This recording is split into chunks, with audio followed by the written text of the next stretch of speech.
بێگومان ساڵیادی بردومانی قەڵاتزێ کارەساتێکی گەورە بوو کە ڕژێمی باسی لە ناوچوو بەسەر میلەتی کوردی هێنا بەشێکە لەو جینۆسایدەی کە ئەو نیزامە دیکتاتۆریە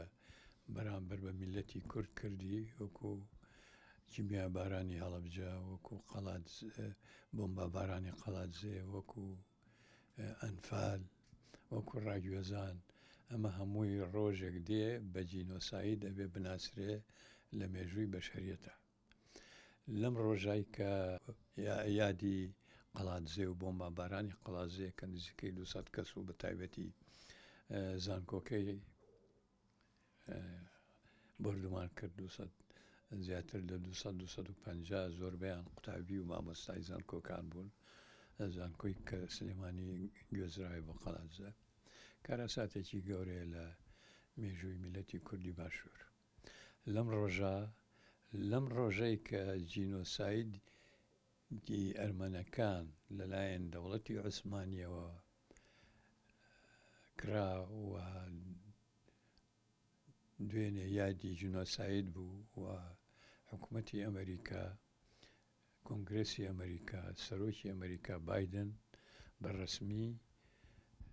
ناساندی کە جینۆسایدە لەم کاتە حکوومەتی کە ناساندی کە جینۆسایدی زمانی عوسمانیەکانە لەم کاتە حکوومەتی عوسمانی مۆدرێنی خەلیفە ئەردۆگان هێرشوویکی جینۆساید ئاسای بۆ سەر کوردستانی باشوور دەست پێ کردووە و چەکی کیمیایی بەکارهێناوە بە قەناعەتی من و پێویستە هەموو ئیش بۆ ئەوە بکرێ کە ئەم هێرشە بە جینۆساید بناسرێ ڕۆژێ لە ڕۆژان لە مێژووی بەشەریەتە و ئەمە نامەیەکی حکوومەتی عوسمانی مۆدرێنی ئەردۆگانیە حکوومەتی عوسمانی مۆدرێنی مەهەپە و ئاکپارتیە بە میلەتی کورد دەڵێن کە وەکو ئەرمەنەکان جینۆسایدتان دەکەین و هێرشیان دەست پێ کردووە لە چەند قۆڵەوە لە هەفتانین لە ناوچەکانی دۆهۆک و زاخۆ و هەتا گەشتۆتە دەوروپشتی گوندەکانی ئامێدێ ئەمە جینۆسایدێکی ترە نامەیەکی حکوومەتی ئەردۆگانە بۆ میلەتی کورد کە ئێمە لە ڕۆژی جینۆسایدی ئەرمەنەکانە ئێوە جینۆسایدەکە ئەمە پیلانێکە دەمەیە من ئەم شەویش لە تەلەڤیزیۆنی NRT وتم لە 2017 ڕۆژنامەنووسی بەناوبانگی تورک جەنگی جاندار لە ستۆکۆڵم لە سوید پێیوتم پێویستە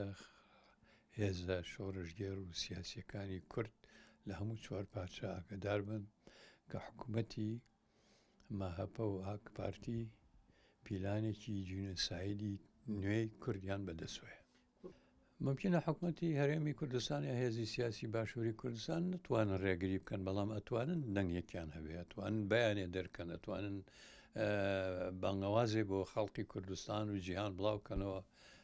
بۆ مەجلیسی ئەمن بۆ نەتەوە یەکگرتوەکان کەەوە کاکە یەک لە سەرسیەی باشووری کوردستان ئیسە لەلایەن جێشی تورکیەوە داگیرکراوە بە ئارزوی خۆیان خەڵک ئەگرن ئەکوژن نەفی ئەەکەن دار و بەرد ئەسووتێنن ماڵ و ممتەلەکاتی خەڵک وێرانەکەن لە باشووری کوردستان یەک لە سەرسێ جوگرافیای باشوور ئیسە لەژێر سایەی جێشی تورکایە خۆ ئەتوانن هەموو کەس هەموو هێزە سیاسیەکان حیزبەکان ئەوانەی کە خۆیان بە ئۆپۆزیسیۆن نەزانن لە باشووری کوردستان دەنگ هەڵبڕێن بڵێن ئەم داگیرکاریە بۆچی هەتاکەی ڕاستە هەڵوێستیان نییە پێویستە هەڵوێستیان هەبێ